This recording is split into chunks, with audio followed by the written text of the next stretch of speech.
Добър вечер още веднъж на всички. Тази вечер ще си говорим за ротарианските групи по интереси и по-конкретно за ротари означава бизнес. Самите ротариански групи по интереси са международни, независимо организирани групи от всякакви заинтересовани лица, които споделят или общо хоби, или развлечение, или професия. Също така, ротарианските групи по интереси дават възможност на членовете си да се забавляват, да намерят нови приятелства по целия свят, да намерят бизнес партньори и като цяло да подобрят опита си в ротари. Самите групи по интереси в момента на сайта на Ротари са над 100. От пчелари до металисти, от любители на бирата до рокери, от клуб на шахматистите до любители на кафето, от недвижимост до есперанто, ръгби, мода, любители на куклите и на готварството, вегани, триатлонисти, любители на джина.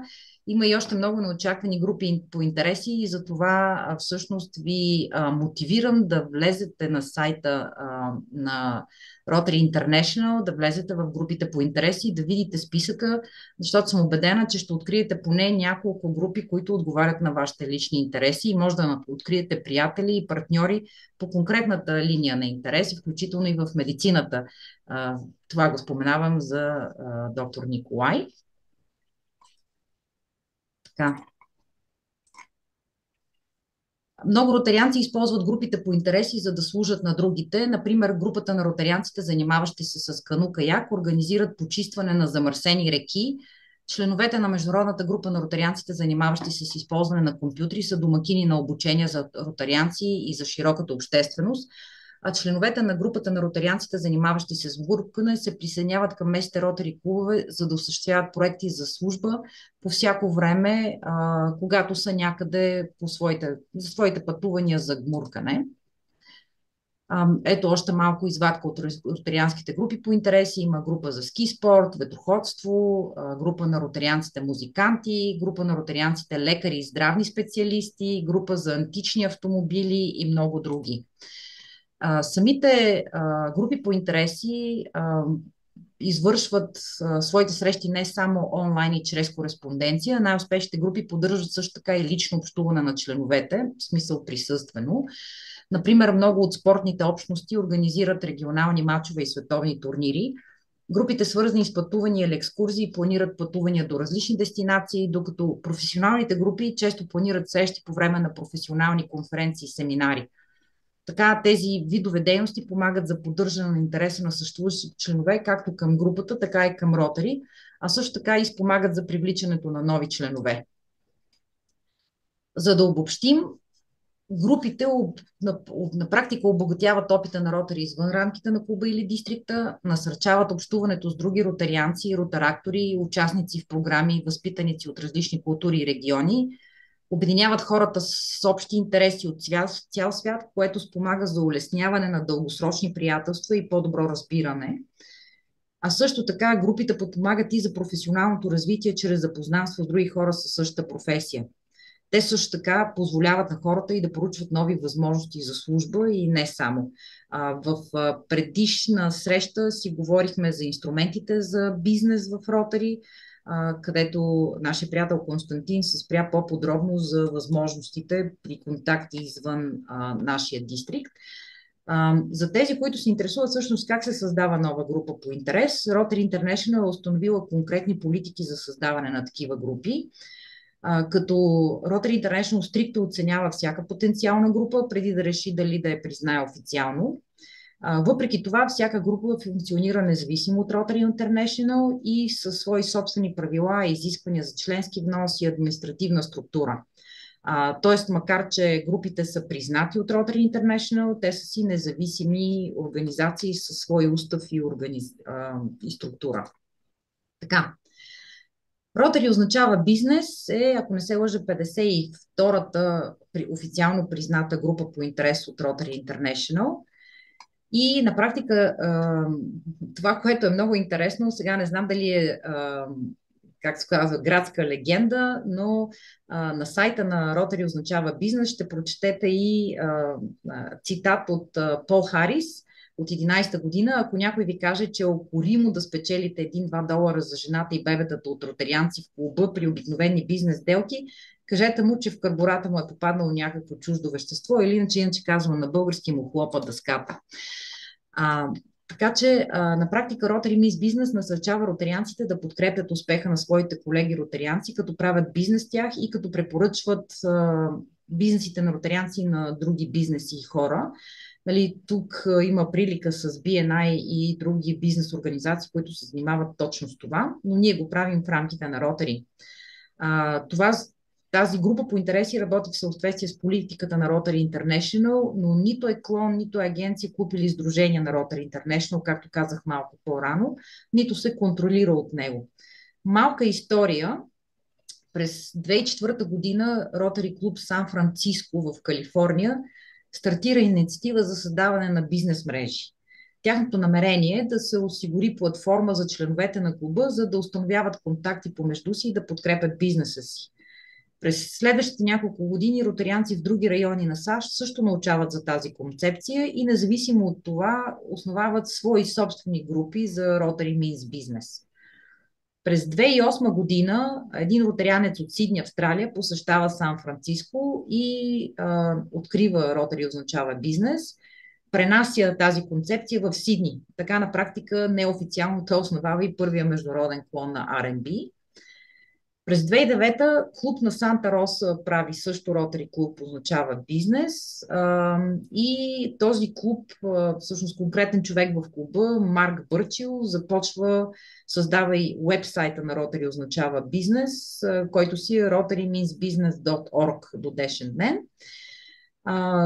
И това всъщност помага през 2011 година ротарианци от много различни краища на света да започнат да се свързват чрез сайта и да правят връзки. Това довежда до ноември 2013 година. Всъщност тогава официално Rotary означава бизнес е признат от Rotary International, да стане официална група по интерес. И така, да, права съм. Значи Rotary означава бизнес, става 52-та официална група по интерес на Rotary International. Към края на 2014 има 8 чаптера, 2015 Rotary означава бизнес, става истинско международно сдружение, като се добавят местни чаптери на всички континенти, изключение на Антарктида. В момента групи има от Бразилия и Австралия до Индия, Нигерия, Щатите и Европа, като най-силен е ръстът на чаптерите в Индия, Южна Америка и САЩ. Ако погледнете картата, ще видите, значи в момента има над 212 чаптера в 41 държави и над 1100 члена, като ще видите и по картата на света, която не успя да влезе цялата в екрана, че наистина най-активна е азиатската част на света, Щатите, Южна Америка и по-малко в Европа, което дава възможност на нас да сме едни от по-активните в Европа. Една от дългосрочните цели всъщност на Rotary означава бизнес е да се разшири като мрежа по света и да се създадат такива групи в всички дистрикти, като Rotary означава бизнес очаква от своите членове да инициираме и да създаваме чаптери в съседни градове или дистрикти. Така че това е част от мисията. Виждаме и състоянието в нашия neighborhood по съседство какво е. Значи има клуб в Турция, в Гърция, в Молдова, в Северна Македония, 2 в Косово и в Хърватия. Това е най-близко. В Европа има в Португалия, Полша, Франция и Англия. Така, какви са целите? Казахме, че целта на Rotary Miss Business е да насърчава ротарианците да подкрепят успеха на своите колеги ротарианци, като правят бизнес с тях и като препоръчват други бизнеси към тях. Срещите на групите имат една цел – създаването на бизнес мрежа и изграждане на по-силни взаимоотношения и придобиване на клиенти. Ползите са очевидни. Това е свързването на ротарианци от различни градове, държави, континенти, различни професии, различни бизнеси с цел да се развива бизнеса. Също така, втора цел или възможност е да се учат и да се възприемат нови технологии, нови начини, бизнес модели, процедури за направа на бизнес. И всичко това се постига чрез общуване в мрежа с други ротарианци. На практика, това е какво вярва Rotary Means Business. Ако тръгнем от 12 часа по часовниковата стрелка, ще видим набързо логиката. Силен бизнес означава силен член означава силен клуб означава силно ротари, с по-силна основа и с по-силни общности. Буквално, ако трябва да се обобщи, самата логика на ротари означава бизнес, като на практика членовете на тази ротарианска група зачитат първоначалния фокус на основателите на Ротари, който е бизнес мрежата и укрепването на служенето чрез нашите професии. Самата група предоставя възможност за разширяване на бизнес и на професионалните възможности, осигурява структура на връщане на бизнеса в Ротари по начин, който допълва, а не се конкурира с аспектите на служба и приятелство на Ротари. Предоставя възможности на квалифицирани гости да се запознаят с стойността на Ротари, да научат повече за Ротари и евентуално да станат ротарианци, което всъщност спомага за привличането на нови членове в Ротари чрез бизнес комуникации и връзки. Една от целите на Ротари означава с бизнес също така е да подпомогне по този начин задържането на членове, тъй като ротарианците виждат добавена стойност за Ротари и в Ротари от Rotary Means Business. И на практика, да го обобща, когато сме в състояние да предоставим възможности за укрепване на бизнеса, предоставен в Ротари, нашите членове ще бъдат по-силни, създавайки и по-силни клубове. Това, което е интересно извън рамките на обикновените срещи е, че много групи по интереси създават свои, особено тези, които са в сферата на бизнеса, не на хобита, правят и бизнес изложения на ротариански бизнеси, има WhatsApp групи, виждаме пример, единия скриншот от моя телефон, където се правят и различни онлайн събития по различни теми и се карат хора от цял свят. Едното е скриншот от моя телефон на такава WhatsApp група, другото е постър за такава среща или изложение на бизнеси, което ще се състои от 7 до 9 юни в Индия. Ели, извинявай, да. Ти е шерна вече. От картата на света, да речем. Да. След първите два слайда нямаше повече, да.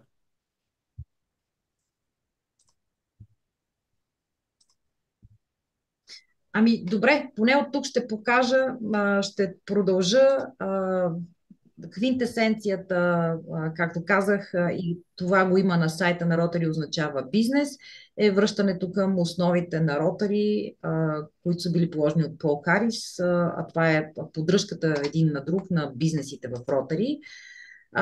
Като карта на света е много разпръсната на Ротари означава бизнес, по-населено е в Азия и в Щатите, и по-малко в Африка и в Европа, като дългосрочната цел на Ротари означава бизнес е всъщност да се насели пълноценно картата на света, да има клубове и ротарианци, членове на Ротари означава бизнес във всички дистрикти.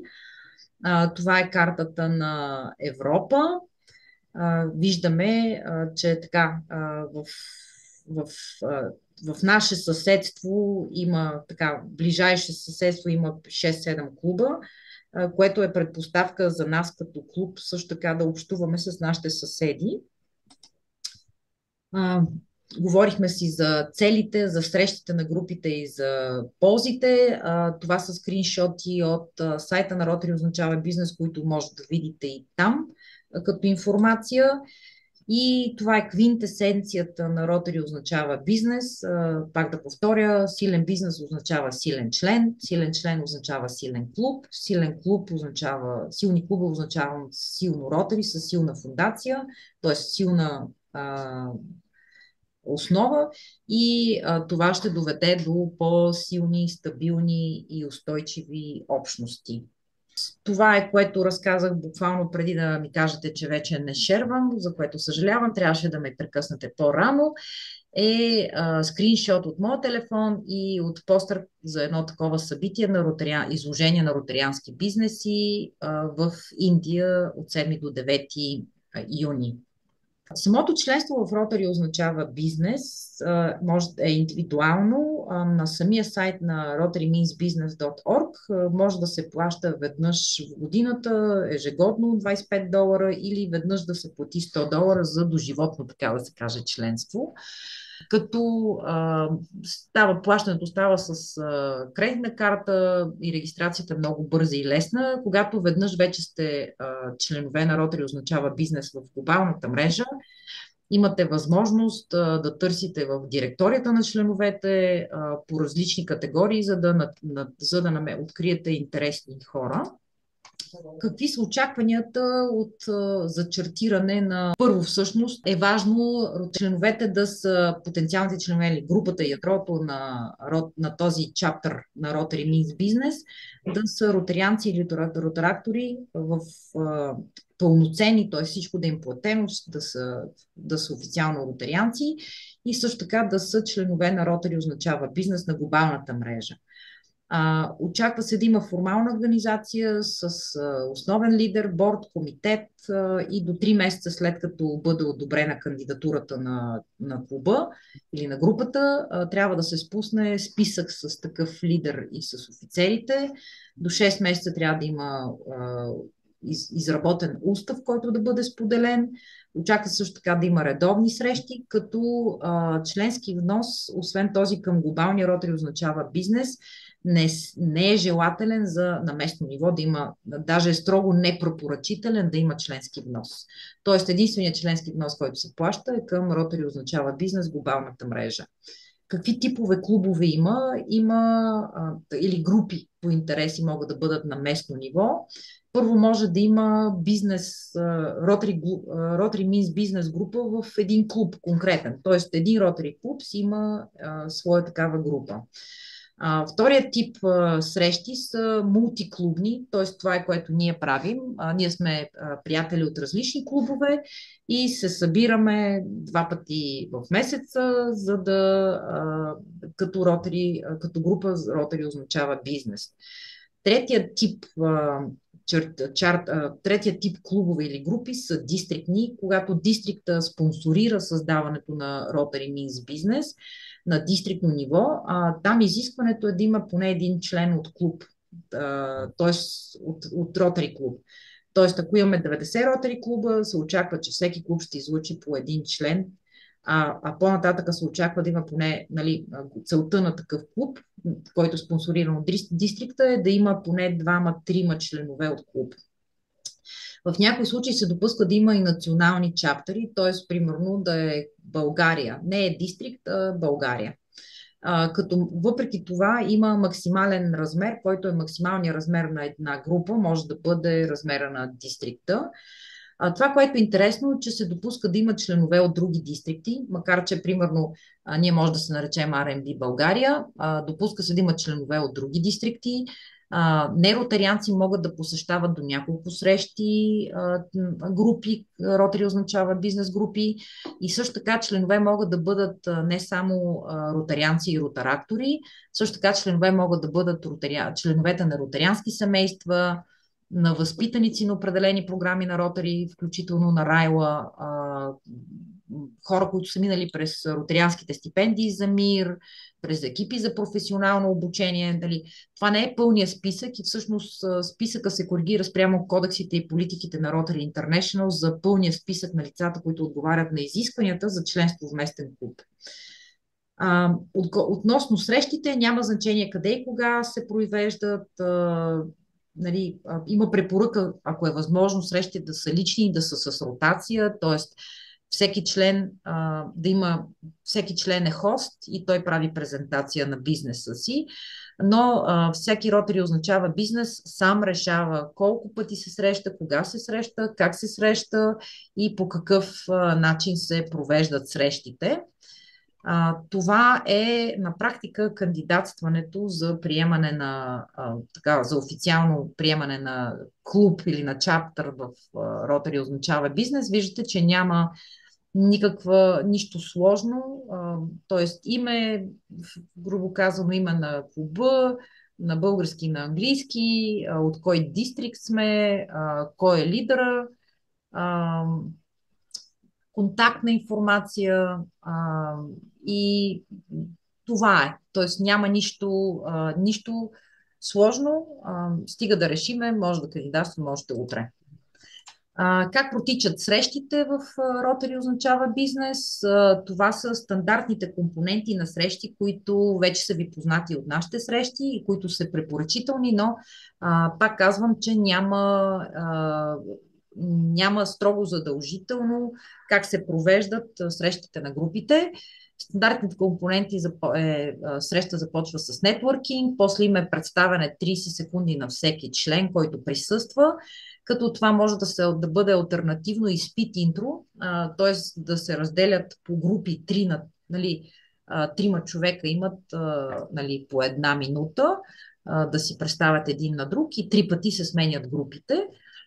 Това са алтернативни варианти на представянето. След това се дава време да се споделят успешни контакти, истории. Тук много ми прилича на BNI за тези от вас, които са ходили на срещи на BNI. След което има основна програма на срещата, което е разширено представяне на един от бизнесите на ротарианците или някаква лекция или обучение, като лекцията и обучението е желателно да бъде от ротарианец в неговата сфера, в неговата професия или в сферата на знания или умения, които той има. Естествено, че се допуска и поканата на външни лектори като част от основната програма. Също така могат да се правят и дискусионни панели. И отново завършва с нетворк между ротарианците с цел бизнес. Така всъщност минават срещите на Rotary означава бизнес и през последната една година съм се придържала към тези стандартни компоненти. За тези от вас, които са постоянните присъстващи на нашата група, знаят, че горе-долу точно така минават и нашите срещи. Това е много набързо. Оставам време и за въпроси и се радвам, че и Антон все още е с нас, за да чуе цялата презентация.